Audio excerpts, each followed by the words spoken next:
As bodas em Caná da Galileia. O mistério dos milênios no Evangelho de João. A profundidade do Evangelho do Apóstolo João. O Evangelho de João, meus irmãos, é um evangelho que revela muitos mistérios acerca de alguns assuntos na palavra de Deus.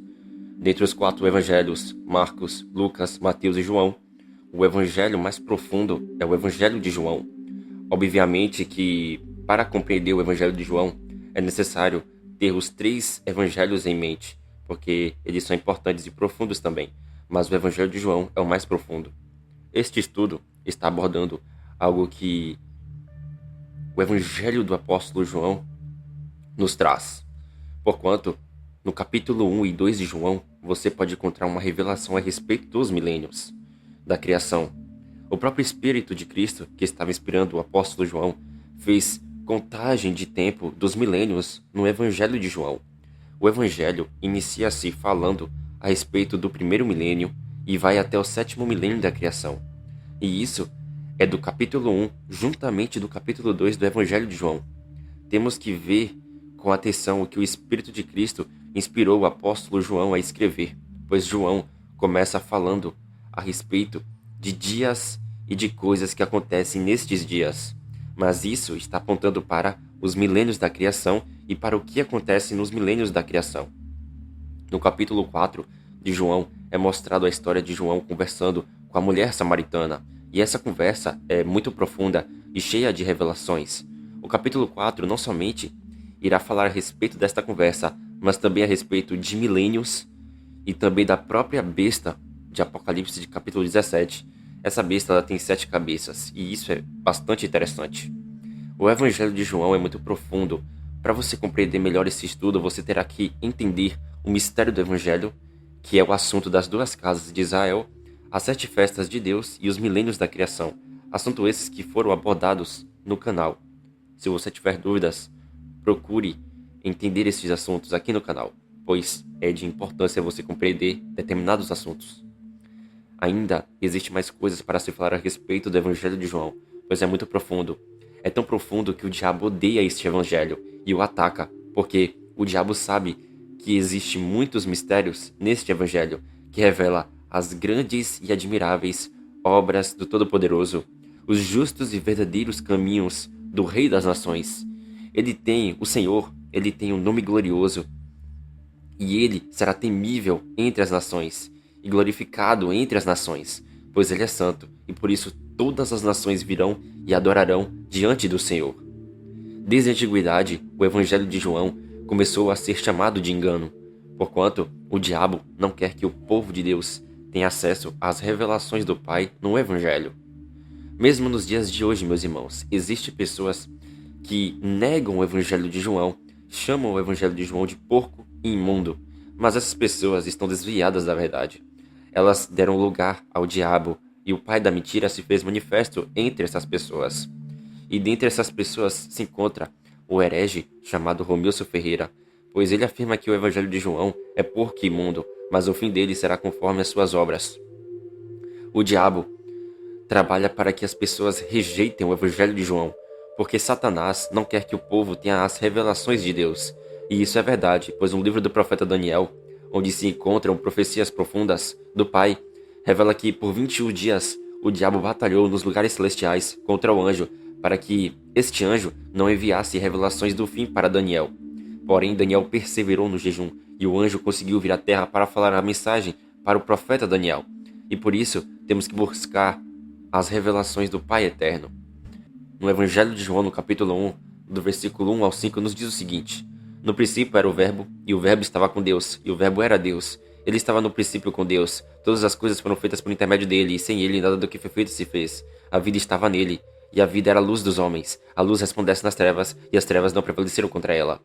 Em Gênesis de capítulo 1, é dito a respeito do primeiro dia: No princípio criou Deus os céus e a terra. A terra estava, porém, sem forma e vazia. Havia trevas sobre a face do abismo, e o Espírito de Deus pairava por sobre as águas.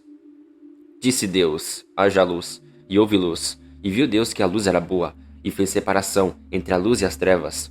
Chamou Deus a luz de dia, e as trevas de noite. Houve tarde e manhã o primeiro dia. Meus irmãos, o apóstolo João, ele inicia o seu evangelho falando a respeito de Cristo. E com isso, Deus, no evangelho de João, já está querendo nos dar a entender que existe uma contagem de tempo através do evangelho do apóstolo João. Pois veja que o evangelho de João começa falando que Cristo é a luz que resplandece nas trevas. Observe que no evangelho de João nos mostra a contagem dos milênios, pois o evangelho diz que Cristo é a luz do mundo. E isso está em semelhança com o que Gênesis de capítulo 1, versos 1 ao 5 vai nos falar. Pois estes versos de Gênesis falam a respeito do primeiro dia da criação, nos revelando que em João de capítulo 1, o Senhor começa uma contagem de tempo dos milênios da criação, porque em Gênesis 1, Deus fala a respeito do resplandecer da luz em meio às trevas.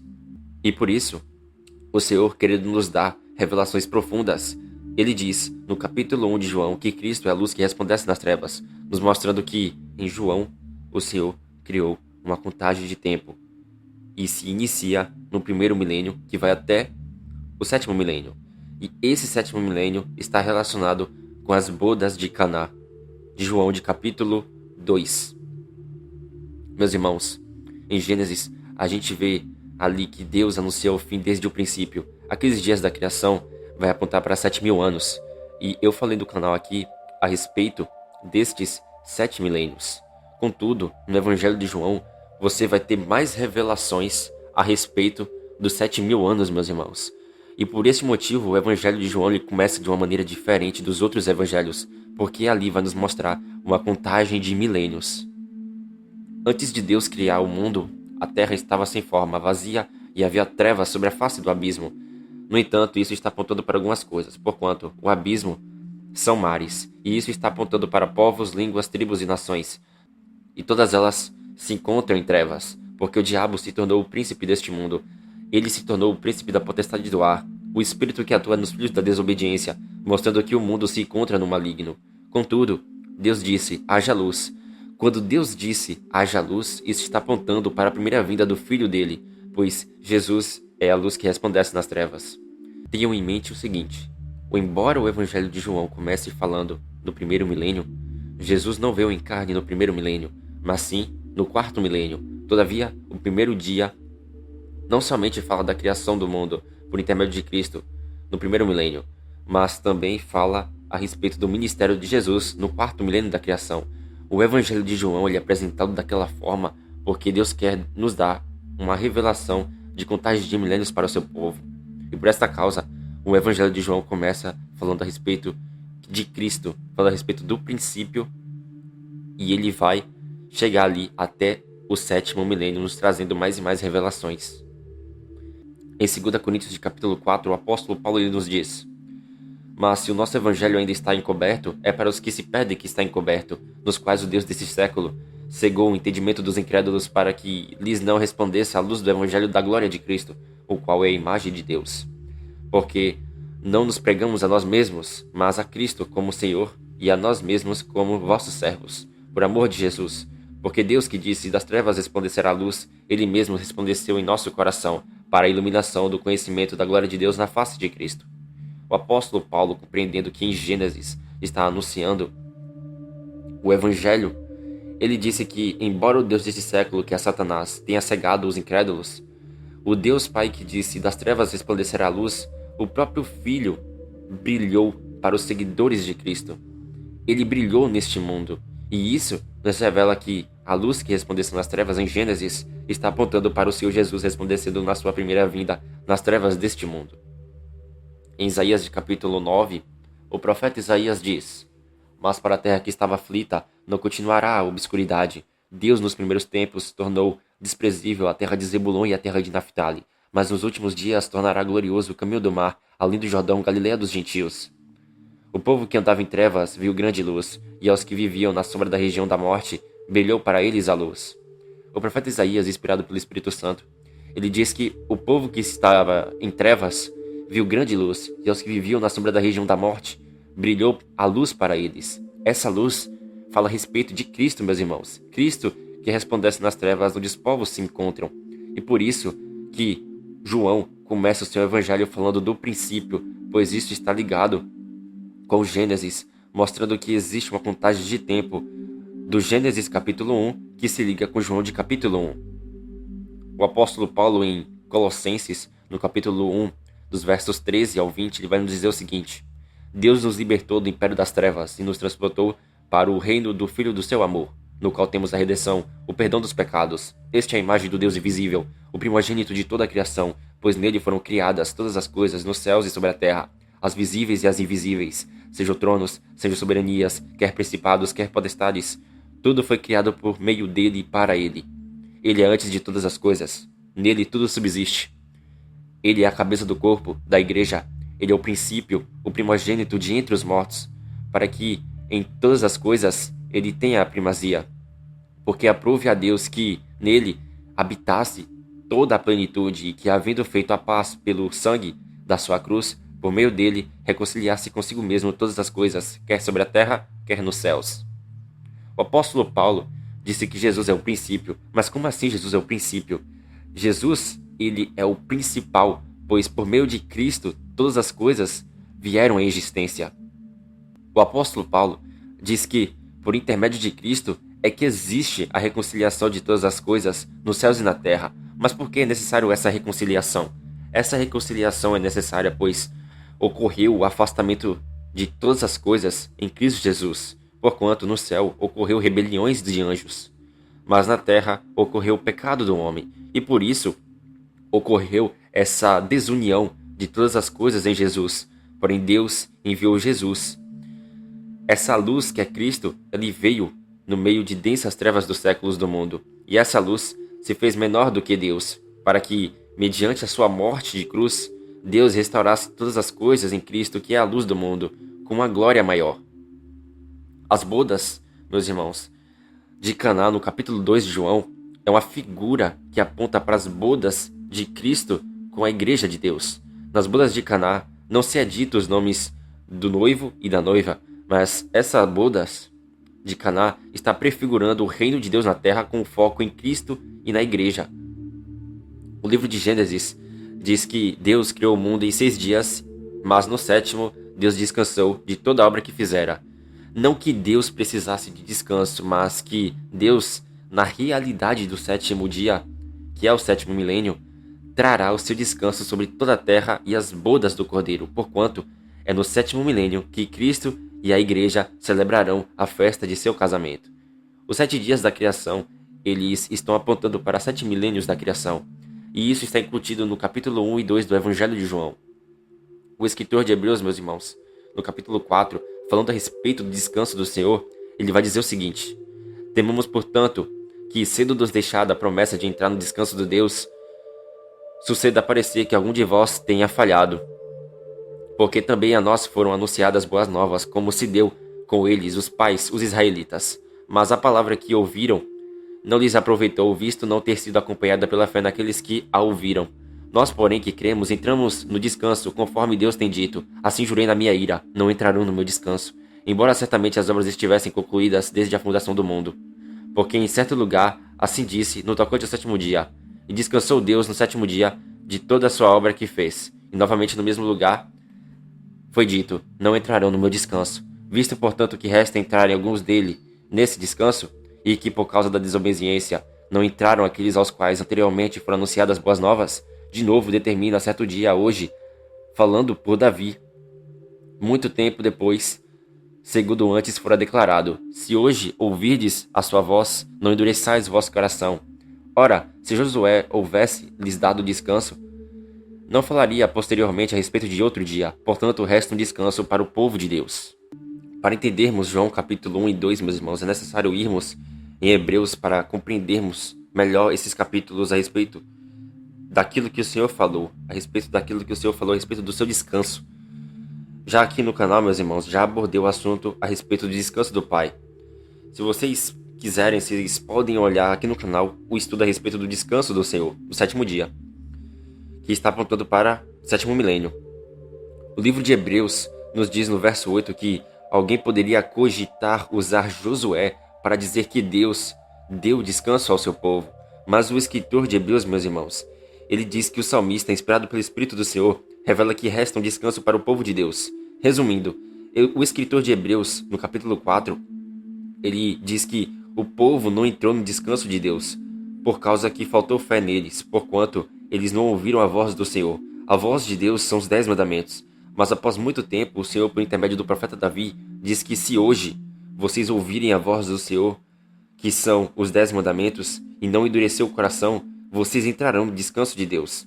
E esse descanso fala a respeito do 7º milênio. E por isso que o autor de Hebreus usa o descanso do 7º dia para falar que esse descanso do 7º dia aponta para o verdadeiro descanso do Pai, do 7º milênio da criação, que está ligado ao mundo que há de vir. Em Êxodo, meus irmãos, do capítulo 19, vai nos dizer o seguinte: Subiu Moisés a Deus, e do monte do Senhor o chamou e lhe disse: Assim falarás à casa de Jacó, e anunciarás aos filhos de Israel: Visto o que fiz aos egípcios, como vos levei sobre asas de águia, e vos cheguei a mim.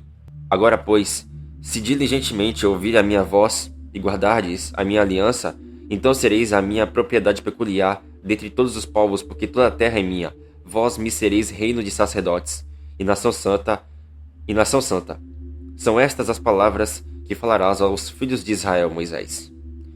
Veio Moisés, chamou os anciãos do povo e expôs diante deles todas essas palavras que o Senhor lhe havia ordenado.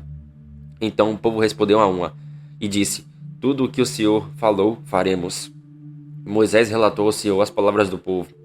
Disse o Senhor a Moisés: Eis que virei a ti numa nuvem escura, para que o povo ouça quando eu falar contigo, e para que também creiam sempre em ti.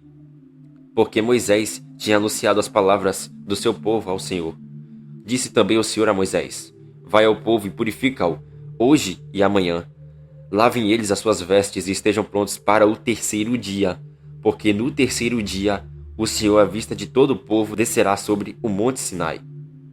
Moisés, tendo descido do monte ao povo, consagrou o povo, e lavaram as suas vestes, e disse ao povo: Estai prontos no 3º dia, e não vos chegueis à mulher. Ao amanhecer do 3º dia, houve trovões, relâmpagos e uma espessa nuvem sobre o monte, e muito forte clangor de trombeta, de maneira que todo o povo que estava no arraial se estremeceu.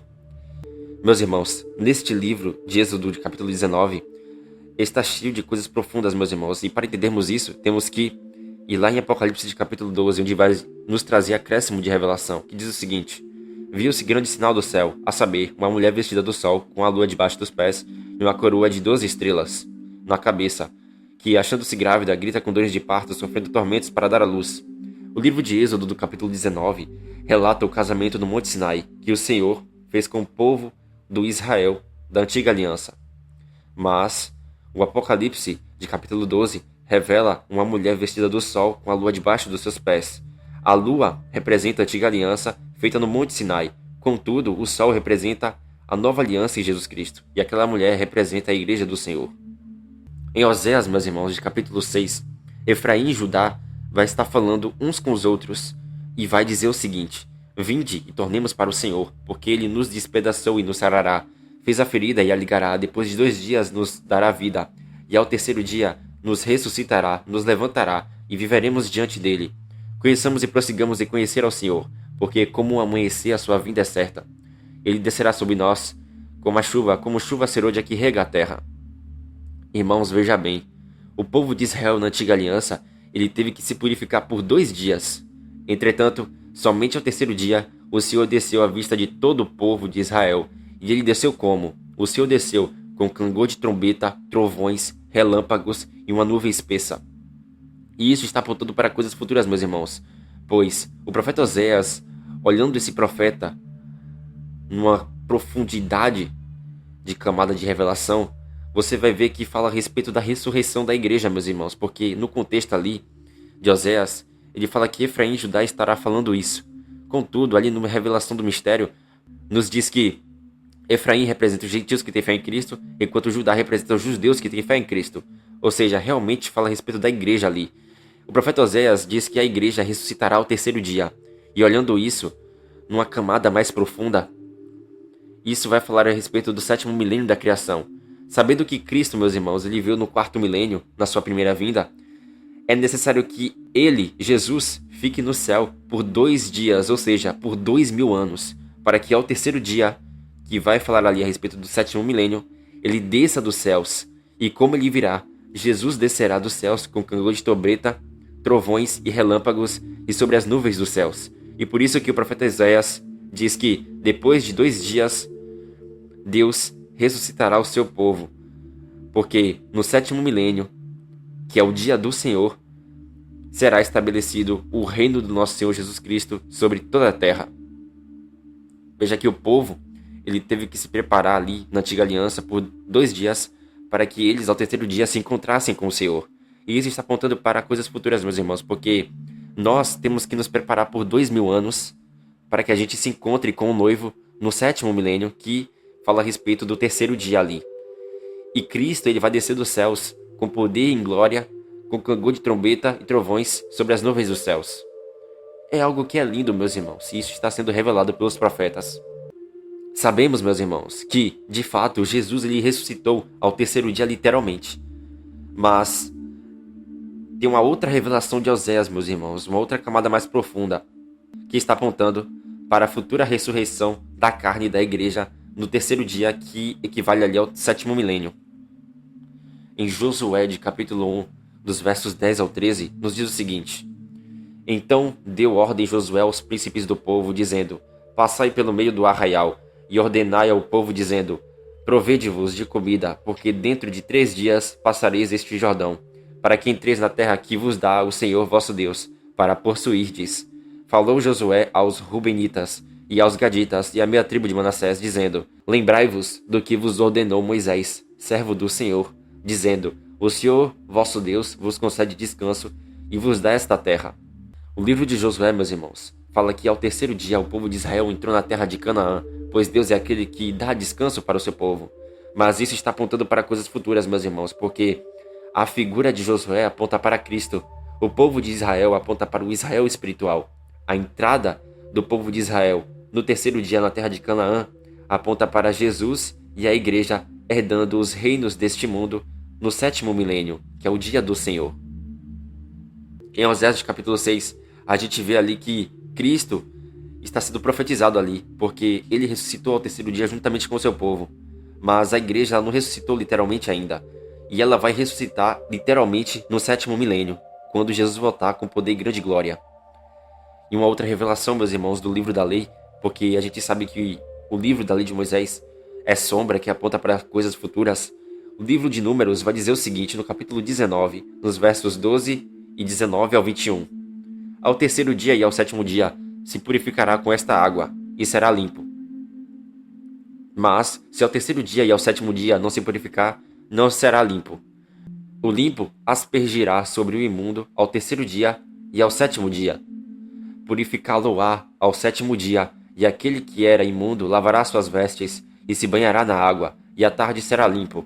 No entanto, quem estiver imundo e não se purificar, esse será eliminado do meio da congregação, porque contaminou o santuário do Senhor.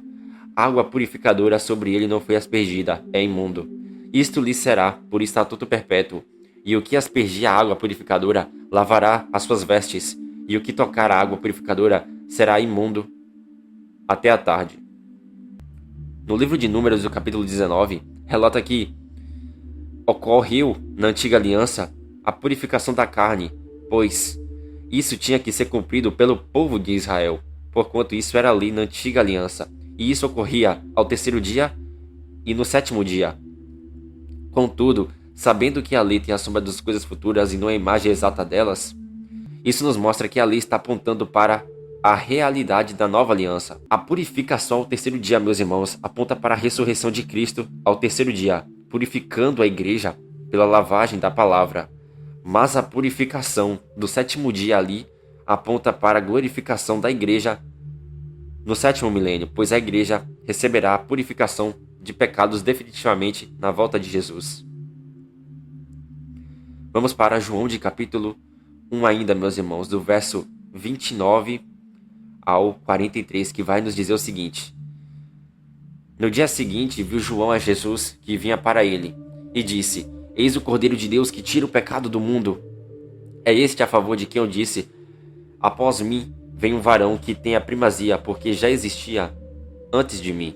Eu mesmo não o conhecia, mas a fim de que ele fosse manifesto a Israel, vim, por isso, batizando com água.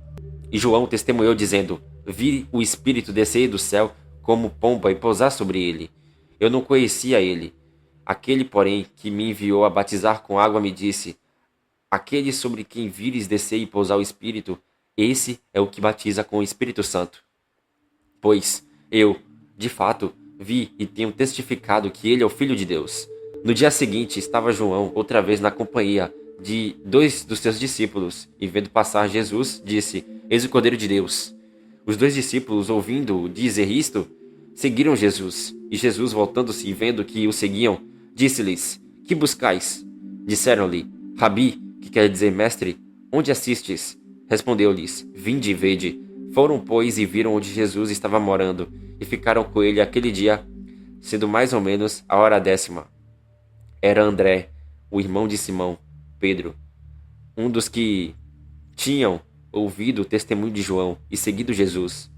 Ele achou primeiro o seu próprio irmão, Simão, a quem disse: Achamos o Messias, que quer dizer Cristo, e o levou a Jesus. Olhando Jesus para ele, disse: Tu és Simão, o filho de João, e tu serás chamado Cefas, que quer dizer Pedro. No dia imediato, resolveu Jesus partir para a Galiléia e encontrou a Felipe, a quem disse: Segue-me. Como havia dito, meus irmãos, João, de capítulo 1, dos versos 1 ao 5, fala a respeito do primeiro dia da criação. Mas o Evangelho de João, ele irá aprofundar mais e mais isso, para mostrar que realmente ele está falando de coisas que apontam para os milênios da criação. Veja o seguinte, os versos 29, 35 e 43, ele diz o seguinte: no dia seguinte. Repare que essa expressão, no dia seguinte, ela aparece 3 vezes. E se a gente contar os versículos citados, vai nos revelar uma coisa profunda nisso. Todavia, o que isso quer nos dizer? Isso quer dizer que João, no capítulo 1, ele começa falando do primeiro milênio, e logo após isso, ele, no verso 29, cita a palavra dia seguinte, que aponta para o segundo milênio. Mas no verso 35, também aparece a expressão no dia seguinte, e essa expressão no dia seguinte, no verso 35, está apontando para o terceiro milênio.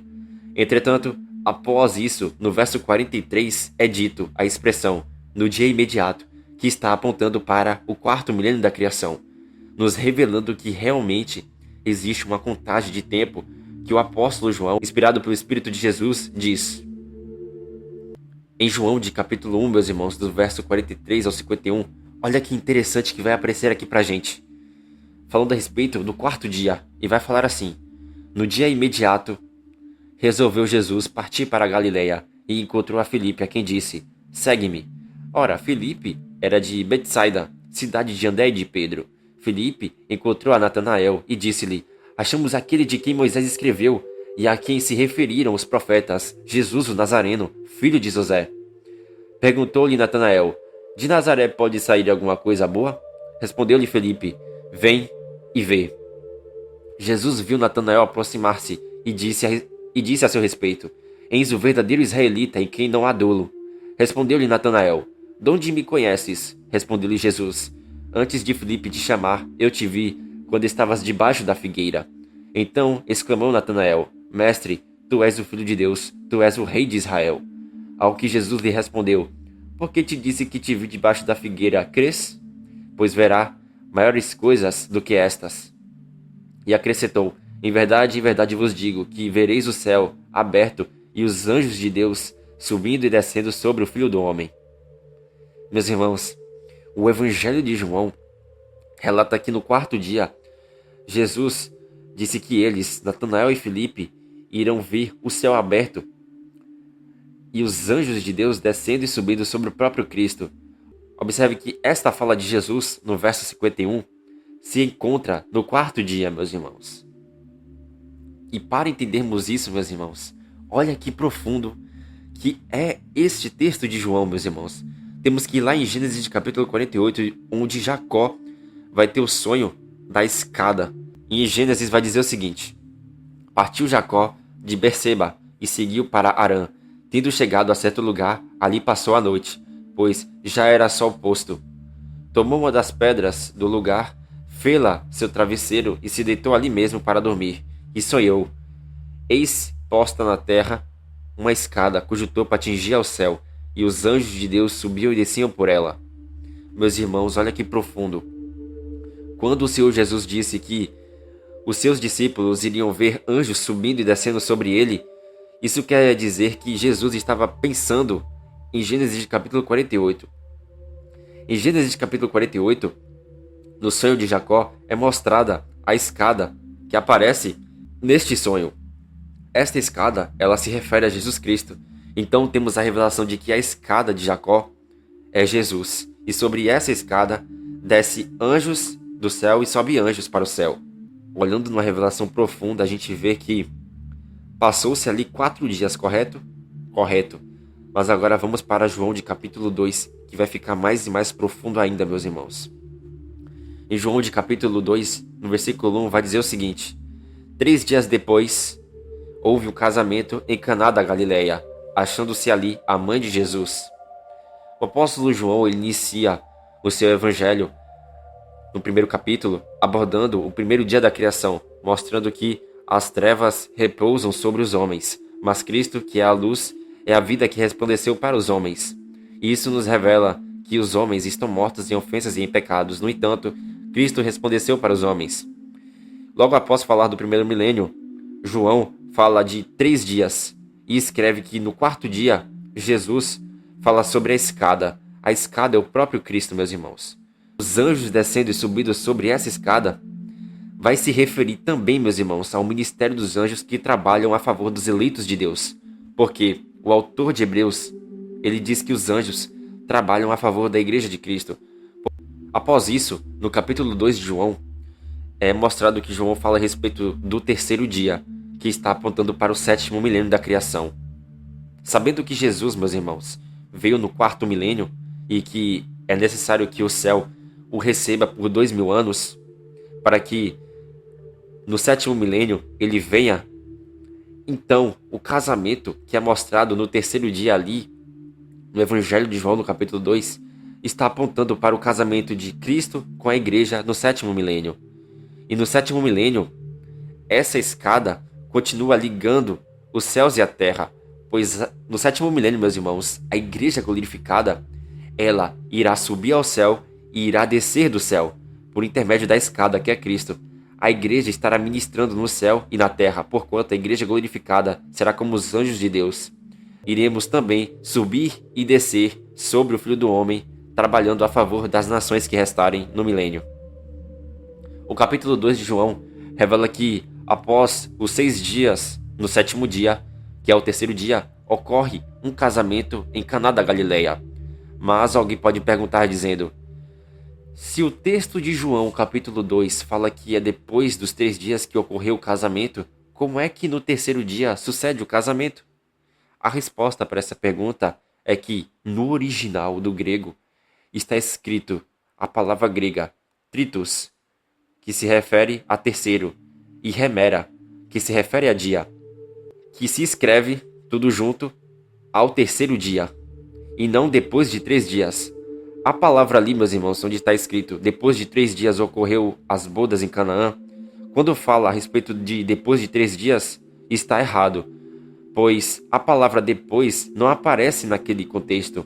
Portanto, o texto ali ele está dizendo que ao 3º dia ocorre o casamento e não depois de 3 dias. Justamente, meus irmãos, em João de capítulo 2, o Senhor realizou o seu primeiro milagre, que foi transformar a água em vinho. E por que ele fez isso? Ele fez isso, meus irmãos, porque é no 3º dia, que está se referindo ao 7º milênio, que o Senhor Jesus irá se manifestar na sua volta em glória e estabelecer o seu reino de 1000 anos sobre toda a terra. Em João de capítulo 2, dos versos 1 ao 11, vai nos dizer o seguinte: ao 3º dia, houve um casamento em Caná da Galileia, achando-se ali a mãe de Jesus. Jesus também foi convidado com os seus discípulos para o casamento. Tendo acabado o vinho, a mãe de Jesus lhe disse: eles não têm mais vinho. Mas Jesus lhe disse: mulher, que tenho eu contigo? Ainda não é chegada a minha hora. Então ela falou aos serventes: fazei tudo o que ele vos disser. Estavam ali 6 talhas de pedra que os judeus usavam para as purificações, e cada um levava 2 ou 3 metretas. Jesus lhes disse: Enchei de águas as talhas, e eles as encheram totalmente. Então lhes determinou: Tirai agora e levai ao mestre-sala. Eles o fizeram. Tendo o mestre-sala provado a água transformada em vinho, não sabendo de onde viera, se bem que o sabiam os serventes que haviam tirado a água, chamou o noivo e lhe disse: Todos costumam pôr primeiro o bom vinho, e quando já beberam fartamente, servem o inferior. Tu, porém, guardaste o bom vinho até agora. Com este, deu Jesus princípio a seus sinais em Caná da Galileia. Manifestou a sua glória, e os seus discípulos creram nele. A história nos diz, meus irmãos, que, ao terceiro dia, Jesus foi juntamente com seus discípulos para o casamento em Caná da Galileia. E isso está apontando para onde? Isso está apontando para o casamento de Cristo, que é o noivo, com os seus discípulos, que é a noiva. Veja que, olhando a história, de fato, não apareceu o nome do noivo e da noiva na festa do casamento naquele momento, querendo o Espírito Santo dar a entender que esse casamento está apontando para o casamento de Cristo e da igreja no 7º milênio. A quantidade de vinho que Jesus fez nos mostra que realmente era uma festa de casamento feliz que estava ocorrendo naquele momento. Mas isso está apontando para o casamento de Cristo e da igreja no milênio. Em Mateus, de capítulo 26, o Senhor Jesus Cristo diz: A seguir tomou o cálice e, tendo dado graças, o deu aos seus discípulos, dizendo: Bebei dele, todos, porque isto é o meu sangue, o sangue da nova aliança, derramado em favor de muitos, para perdão de pecados. Digo-vos que, desta hora em diante, não beberei deste fruto da videira, até aquele dia em que o hei de beber novo convosco no reino de meu Pai. No casamento de Caná da Galileia, quando Jesus estava na festa, Maria disse que havia acabado o vinho naquela festa. Mas Jesus, ele disse que não havia chegado a sua hora. Essas palavras, meus irmãos, não havia chegado a minha hora, tem dupla revelação. Pois a primeira revelação mostra que a hora de Cristo, ela chegou quando ele é crucificado no madeiro. Entretanto, a segunda revelação disso se cumprirá no casamento de Cristo e da igreja, pois o casamento literal que sucedeu em Caná da Galileia não era o de Jesus e da igreja, e por isso também que Jesus disse: Não é chegado a minha hora de se operar milagres naquele momento. Mas ele fez o milagre, porque isso está apontando para o seu casamento com a igreja no 7º milênio. E por causa disso, a segunda revelação se cumprirá no reino de Deus, pois lá haverá o vinho com fartura. E por esta razão, Jesus disse que beberá vinho no reino de Deus, no 7º milênio da criação, pelo motivo do próprio Cristo ter dito: Irei beber vinho novo no reino de Deus. Em Isaías de capítulo 25, dos versos 6 ao 8, nos diz o seguinte: O Senhor dos exércitos dará neste monte a todos os povos um banquete de coisas gordurosas, uma festa com vinho velhos, pratos gordurosos com tutanos e vinhos velhos bem clarificados. Destruirá neste monte a cobertura que envolve todos os povos, e o véu que está posto sobre todas as nações. Tragará a morte para sempre, e assim enxugará o Senhor as lágrimas de todos os rostos, e tirará de toda a terra a vergonha do seu povo, porque o Senhor falou. O profeta Isaías profetiza que, nos tempos do reino de Deus, em que esse reino foi estabelecido na terra, Deus dará no Monte Sião a todos os povos um banquete e uma festa com vinhos velhos, e por isso Jesus disse: Irei beber vinho no reino de Deus, pois essa profecia de Isaías, ela se refere ao reino milenar de Jesus sobre toda a terra. Em Jeremias de capítulo 31, dos versos 12 ao 14, nos diz o seguinte: Hão de vir e exultar na altura de Sião, radiantes de alegria por causa dos bens do Senhor, do cereal, do vinho, do azeite, dos cordeiros e dos bezerros. A sua alma será como um jardim regado, e nunca mais desfalecerão. Então a virgem se alegrará na dança, e também os jovens e os velhos. Tornarei o seu pranto em júbilo, e os consolarei. Transformarei em regozijo a sua tristeza. Saciarei de gordura a alma dos sacerdotes, e o meu povo se fartará com a minha bondade, diz o Senhor. O profeta Jeremias profetiza que no reino de Deus, no milênio, haverá pessoas que irão se alegrar por causa dos bens do Senhor. Em Jeremias de capítulo 31, o profeta menciona vinho no reino de Deus.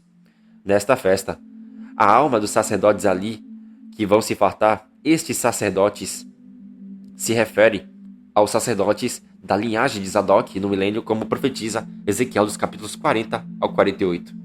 E Ezequiel dos capítulos 40 ao 48, meus irmãos, fala a respeito do milênio, e isso é glorioso. Em Lucas de capítulo 12, no versículo 37, nos diz o seguinte: Bem-aventurados aqueles servos a quem o Senhor, quando vier, os encontre vigilantes. Em verdade vos afirmo que ele há de cingir-se, dar-lhes lugar à mesa, e aproximando-se, o servirá. O próprio Cristo diz que no reino de Deus, no milênio, os seus bem-aventurados serão servidos por ele, porque ele mesmo disse: Em verdade vos afirmo que ele há de cingir-se, dar-lhes lugar à mesa, e aproximando-se, o servirá. Em Amós, de capítulo 9, dos versos 13 ao 15, nos diz o seguinte: Eis que vem dias, diz o Senhor, em que o que lavra segue logo ao que ceifa, e o que pisa as uvas ao que lança a semente. Os montes destilarão mosto, e todos os outeiros se derreterão. Mudarei a sorte do meu povo, de Israel. Reedificarão as cidades assoladas e nelas habitarão. Plantarão vias e beberão o seu vinho. Farão pomares e lhes comerão fruto. Plantá-los-ei na terra deles. E dessa terra que lhes dei já não serão arrancados, diz o Senhor teu Deus. Em Joel de capítulo 13, versículo 18, diz o seguinte: E há de ser que naquele dia os montes destilarão mosto, e os outeiros manarão leite, e todos os rios de Judá estarão cheios das águas. Sairá uma fonte da casa do Senhor e regará o vale de Sitim. Meus irmãos, veja que esses profetas, eles nos revelam coisas a respeito também do milênio, pois naquele dia, no 7º milênio, os montes destilarão vinho, e os outeiros manarão leite, e todos os rios de Judá estarão cheios de águas. Sairá uma fonte da casa do Senhor, meus irmãos. Essa fonte que sai da casa do Senhor está lá em Ezequiel, do capítulo 40 a 48, onde do templo sai águas, e essa água, ela também, como diz o profeta, vai chegar ao vale de Sitim. E isso é glorioso, meus irmãos. Essa água que sai do templo de Ezequiel vai regar o vale de Sitim, e isso é glorioso. O Senhor dará a oportunidade de seu povo, do Israel segundo a carne, para que eles reedifiquem as cidades assoladas e nelas habitarem. A história do casamento em Caná da Galileia nos fala que existia 6 talhas de pedra, e isso está apontando para algumas coisas. O número 6 aponta para o pecado do homem, para os 6 milênios e para a sexta festa do Senhor, porque na realidade da sexta festa, que é o dia da expiação, a igreja receberá a purificação definitivamente dos seus pecados, e por isso as águas também se transformaram em vinho, pois o vinho também aponta para o sangue de Cristo que purificará a igreja no dia da redenção dos corpos, que é no 7º milênio da criação. As talhas são de pedra, pois está apontando para a lei escrita em tábuas de pedras, mostrando a dureza do coração do homem. Essas talhas serviam para a purificação, mas a purificação da antiga aliança era imperfeita. Todavia, você vê que o Senhor Jesus Cristo, ele as encheu de vinho, apontando para o seu sangue perfeito de purificação na nova aliança. A purificação, a expiação, virá definitivamente para a igreja no 7º milênio. A gente vê, meus irmãos, que no 7º milênio, Jesus volta e ele glorifica o seu povo, e a plenitude da lei de Deus estará escrita nos corações do povo de Deus. E assim se cumpre Jeremias 31, onde ninguém jamais ensinará a lei do Senhor para o seu próximo, porque todos os da nova aliança, os que forem glorificados, o conhecerão a Deus e conhecerão a sua lei. Isso é tremendo, meus irmãos. Em Gênesis de capítulo 41, ele nos traz mais revelações a respeito do 7º milênio, porque José vai prefigurar o Cristo Jesus. E a José chamou Faraó de Zafanate Paneia. Ele deu por mulher a Asenate, filha de Potífera, sacerdote de On, e percorreu José toda a terra do Egito. Sentindo toda a terra do Egito a fome, clamou o povo a Faraó por pão. E Faraó dizia a todos os egípcios: Vão até José. O que ele vos disser, fazei. Havendo, pois, fome sobre toda a terra, abriu José todos os celeiros e vendia aos egípcios, porque a fome prevaleceu na terra do Egito. E todas as terras vinham ao Egito para comprar de José, porque a fome prevaleceu em todo o mundo. No Evangelho de João, meus irmãos, no capítulo 2, mostra que Maria, quando acabou o vinho, ela falou com Jesus a respeito do vinho, Maria falou aos serventes, dizendo: façam tudo o que Jesus vos disser. Essa frase, meus irmãos, de Maria, ela se encontra em Gênesis de capítulo 41, onde relata a situação em que os egípcios estavam com fome, mas Deus havia levantado José para ser governador do Egito. E por esta causa, Faraó falou aos egípcios, dizendo: vão até José, o que ele vos disser, fazei. José, meus irmãos, ele é uma figura de Cristo, pois também José, ele foi chamado de Zafanete Paneia, que significa tesouro do descanso glorioso. E isso está apontando para o verdadeiro tesouro do repouso glorioso, que é Cristo. E Cristo, que é o tesouro, ele vai reinar no descanso de Deus, que é o 7º milênio, sobre toda a terra. Porquanto, a respeito de Cristo, Isaías diz: o lugar do seu repouso será glorioso. Isaías disse isso se referindo ao 7º milênio.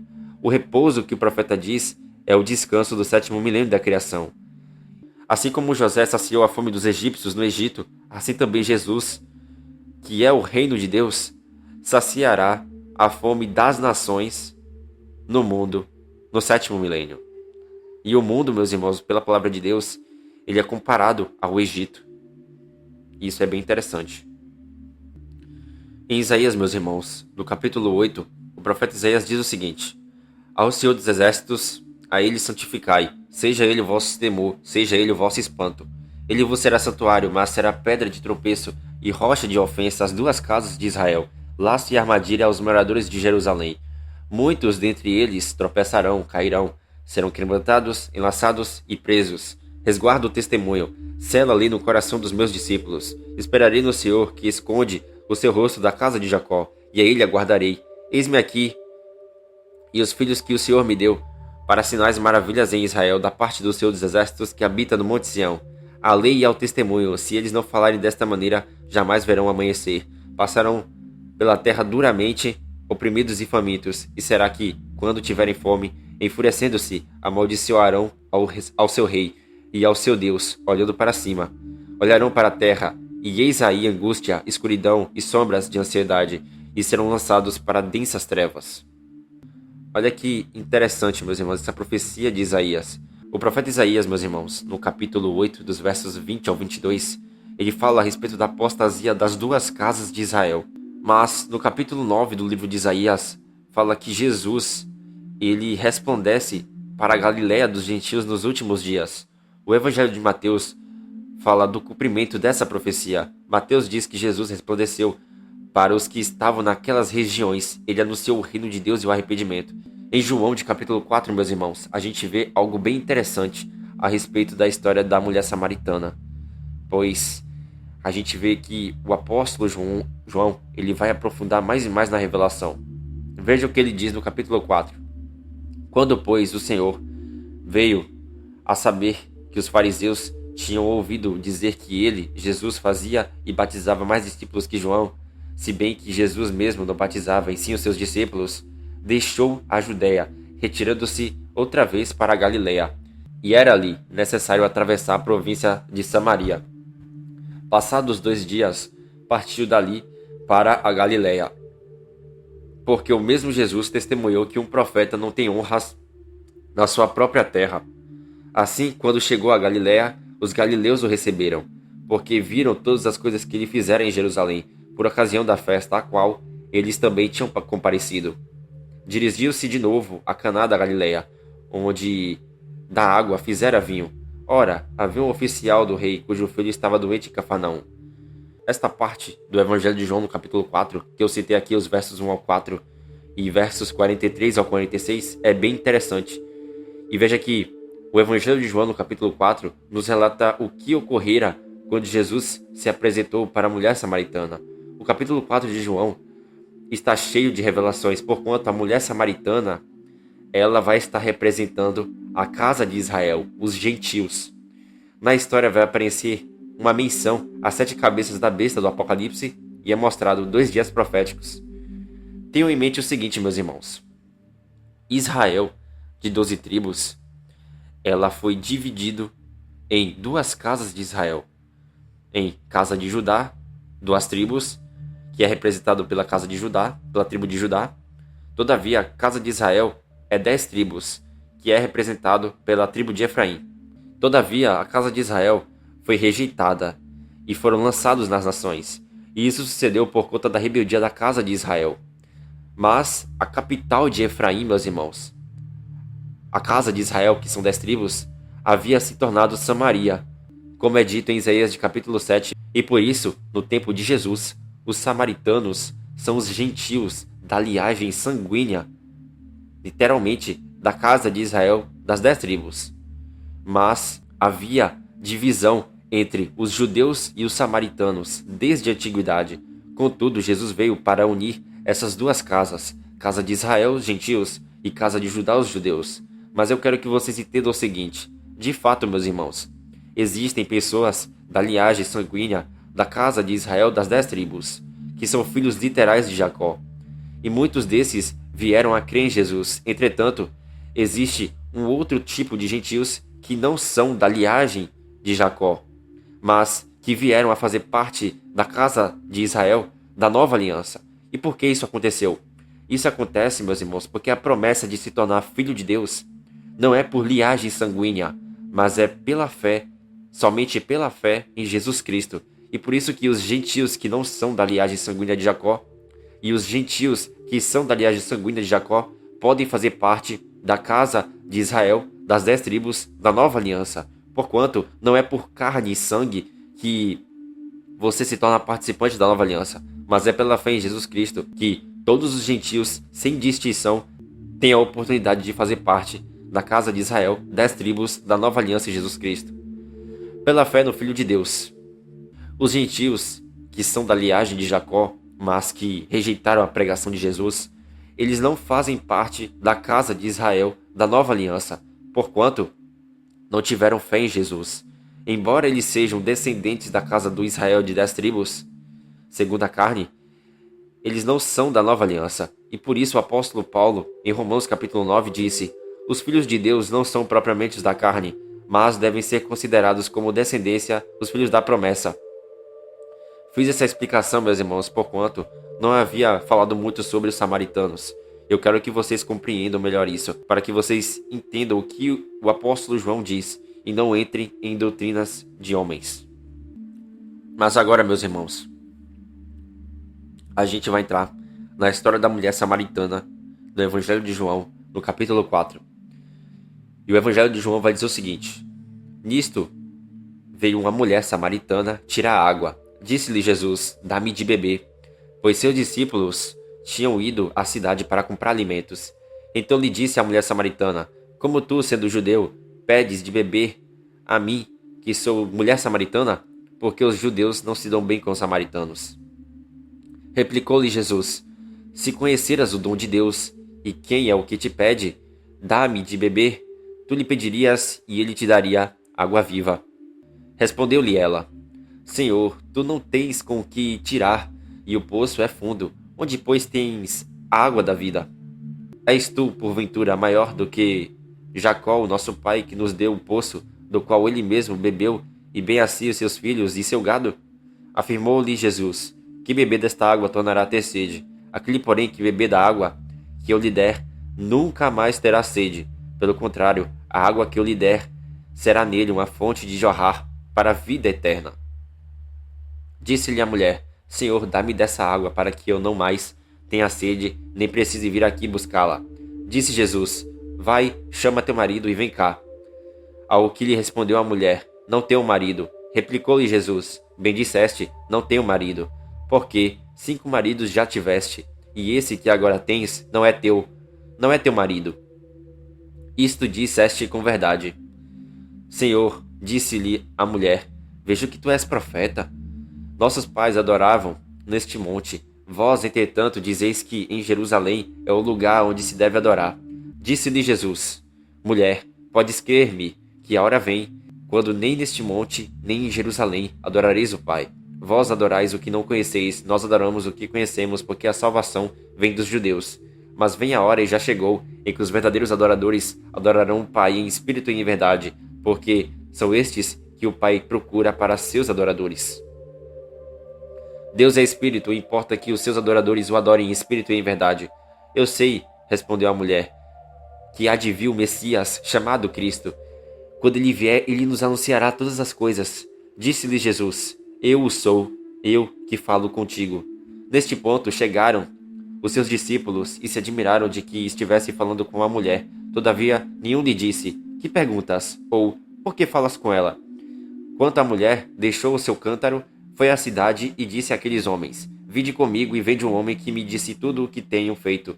Será este porventura o Cristo? Saíram, pois, da cidade e vieram a ter com ele. Vindo, pois, os samaritanos ter com Jesus, pediam-lhe que permanecesse com eles, e ficou ali 2 dias. Muitos outros creram nele, por causa da sua palavra, e diziam à mulher: Já agora, não é pelo que disseste que nós cremos, mas porque nós mesmos temos ouvido e sabemos que este é verdadeiramente o Salvador do mundo. Passados 2 dias, partiu dali para a Galiléia, porque o mesmo Jesus testemunhou que um profeta não tem honras na sua própria terra. Assim, quando chegou a Galiléia, os galileus o receberam, porque viram todas as coisas que ele fizera em Jerusalém, por ocasião da festa, a qual eles também tinham comparecido. Dirigiu-se de novo a Caná da Galiléia, onde da água fizera vinho. Ora, havia um oficial do rei, cujo filho estava doente em Cafarnaum. Meus irmãos, olha que interessante. A história nos mostra que Jesus passou pela província de Samaria, e na terra de Samaria, Jesus conversou com a mulher samaritana. Quando Jesus conversa com essa mulher samaritana, isso está representando o recado de Cristo para nós, os gentios, pois a mulher samaritana está sendo uma figura de todos os gentios da casa do Israel espiritual. Mas em João de capítulo 3, a gente vê que Jesus conversou com Nicodemos. A figura de Nicodemos está representando os judeus, porquanto Nicodemos era um judeu, e ali ele vai estar representando a casa de Judá. Contudo, em João de capítulo 4, o Senhor fala com a mulher samaritana. A mulher samaritana diz que Jacó era o pai dela, mas ela não era uma mulher judia. Contudo, ela era de carne e sangue literal da casa de Israel, das 10 tribos que estavam perdidas. Todavia, a história relata que Jesus pede água para ela, e ela questiona o seu Jesus porque ele era um judeu, pois havia divisão entre Efraim e Judá naquela época. E isso começou antes mesmo de Cristo ter vindo em carne ao mundo. A casa de Israel, no tempo da Samaritana, já havia deixado de ser povo. Entretanto, Jesus disse que tinha a água da vida para dar para essa mulher. E ele havia dito que ela nunca mais teria sede se ela bebesse daquela água.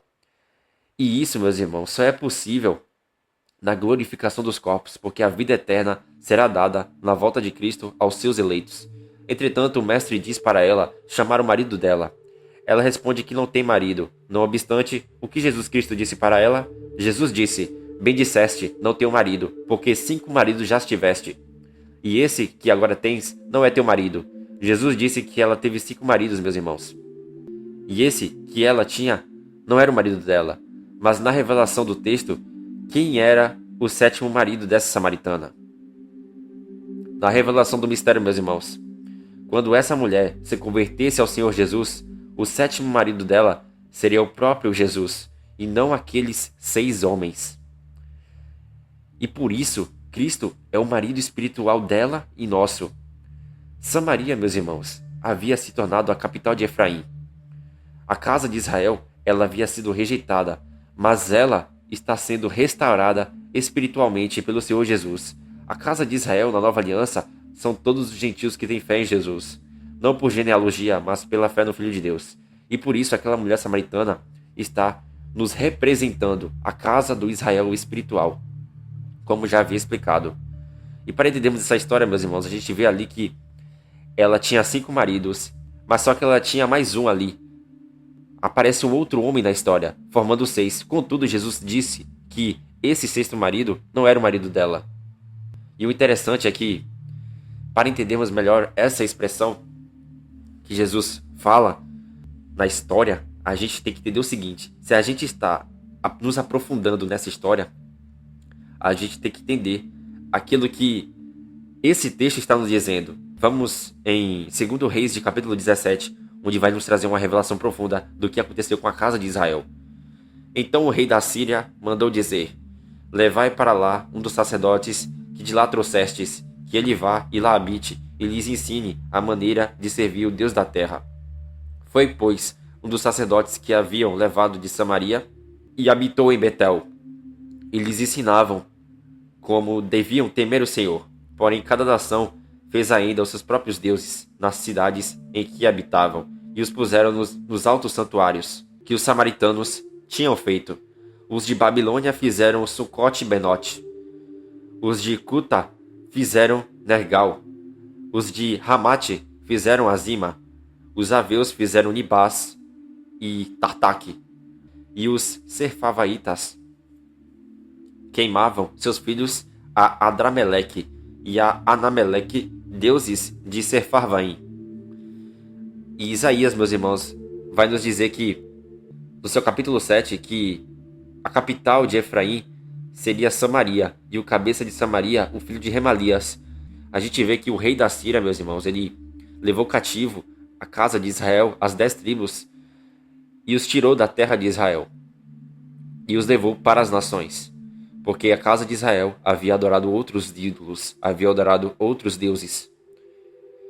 E por esta causa o Senhor permitiu que a casa de Israel, as 10 tribos, fossem dispersas nas nações e perdessem a sua identidade. Só que em Samaria ficou alguns gentios, e esses são chamados de samaritanos. Em João de capítulo 4, você vê que o Senhor Jesus Cristo diz que a mulher samaritana, ela teve 5 maridos, correto? Correto. Mas olhando na revelação do mistério, a gente entendendo que ela está representando a casa de Israel, esses 5 maridos que a casa de Israel teve, representa os 5 deuses que fora feito na terra de Samaria. Porquanto no livro de Reis, de 2 Reis, diz de 5 deuses que foram feitos na terra de Samaria, que são Sucote, Benote, Nergal, Azima, Nibás e Tartaque. O Espírito Santo quer nos dar a entender que a casa de Israel teve 5 maridos, que são representados também pelos 5 deuses pagãos das nações. Mas Cristo continua revelando que o homem que a mulher samaritana tinha naquele momento não era o marido dela. E esse homem não era o marido dela. Esse homem, esse 6º homem, ele representa a 6ª cabeça da besta do Apocalipse, que é Roma.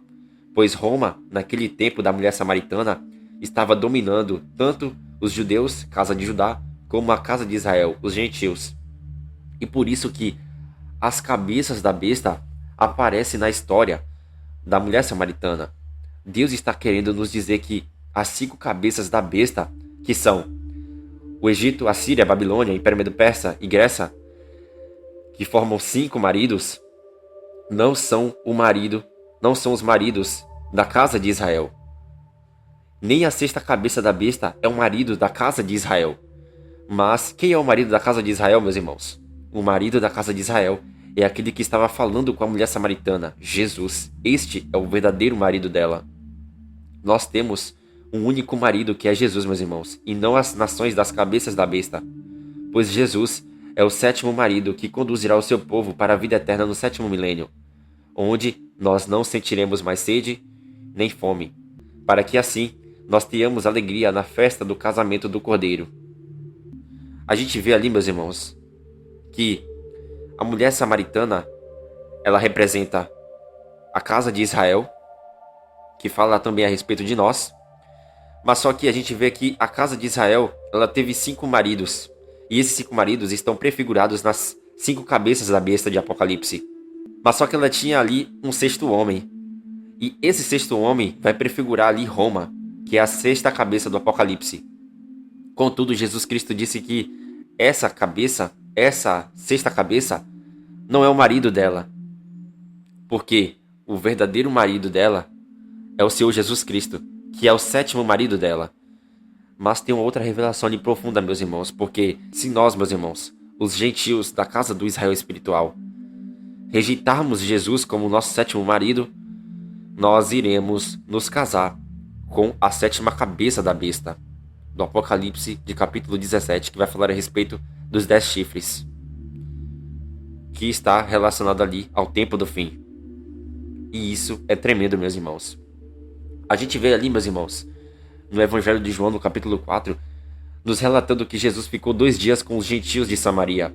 Muitos gentios vieram a crer em Cristo durante esse período de 2 dias. Mas isso está apontando para coisas interessantes, meus irmãos. Os 2 dias ali estão apontando para 2000 anos.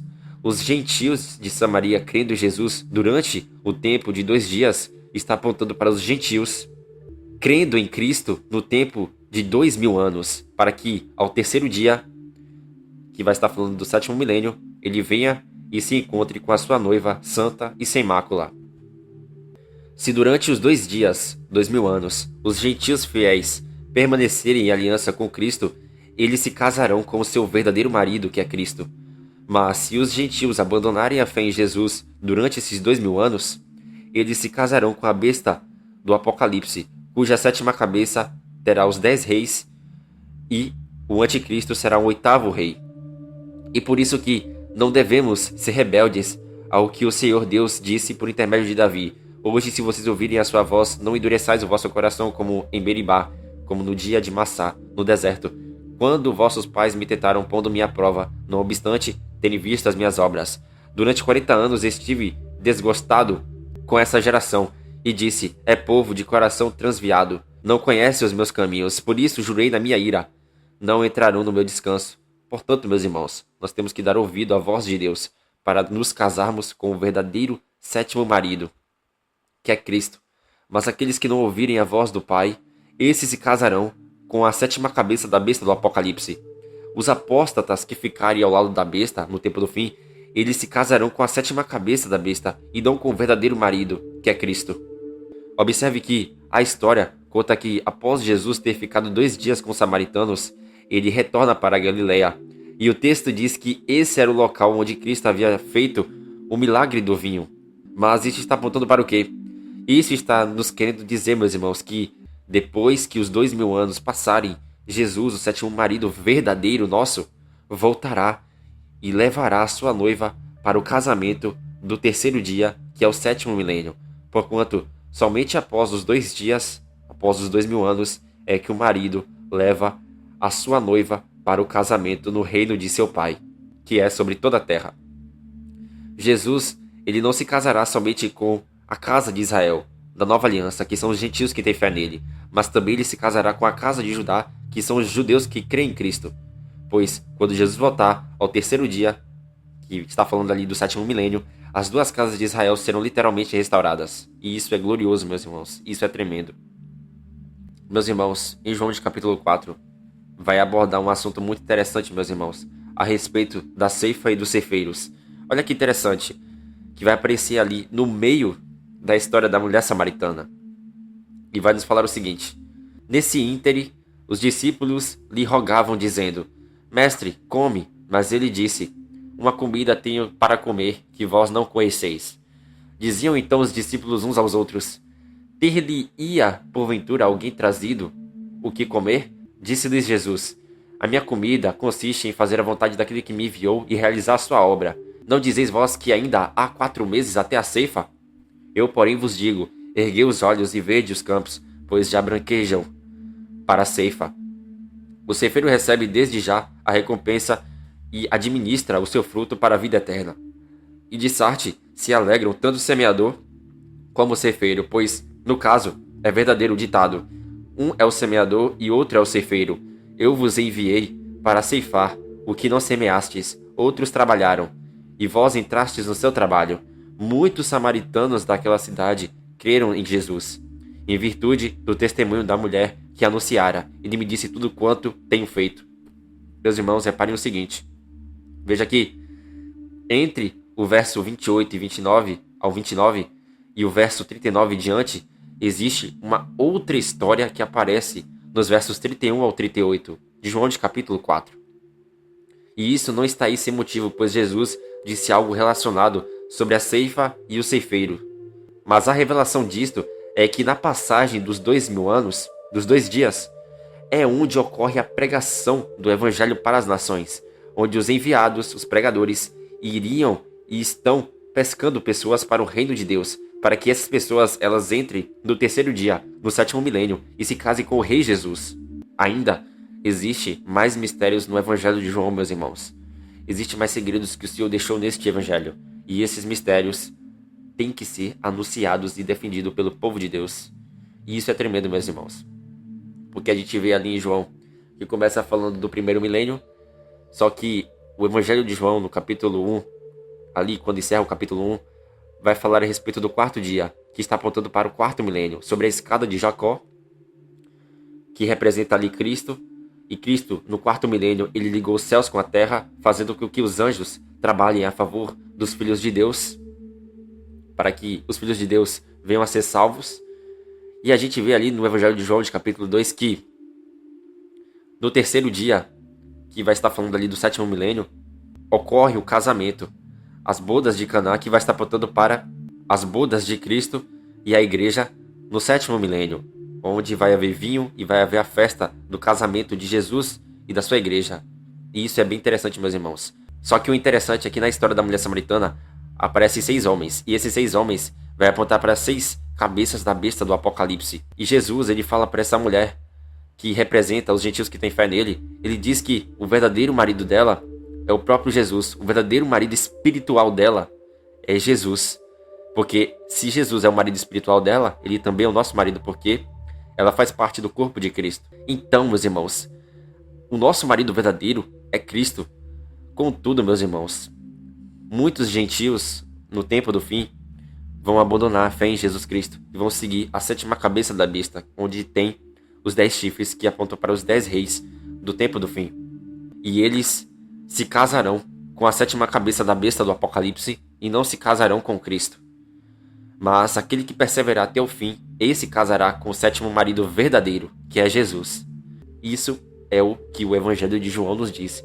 E por este motivo também o Evangelho de João ele é muito caçado por Satanás. E Satanás ele tenta barrar essa revelação para que a gente não venha entender os mistérios profundos de Deus. Contudo, Deus é aquele que restaura todas as coisas e ele está restaurando esse entendimento na nossa mente, para que a palavra dele seja restaurada nos nossos tempos. Que Deus, meus irmãos, nos abençoe. Em nome de Jesus Cristo. Amém.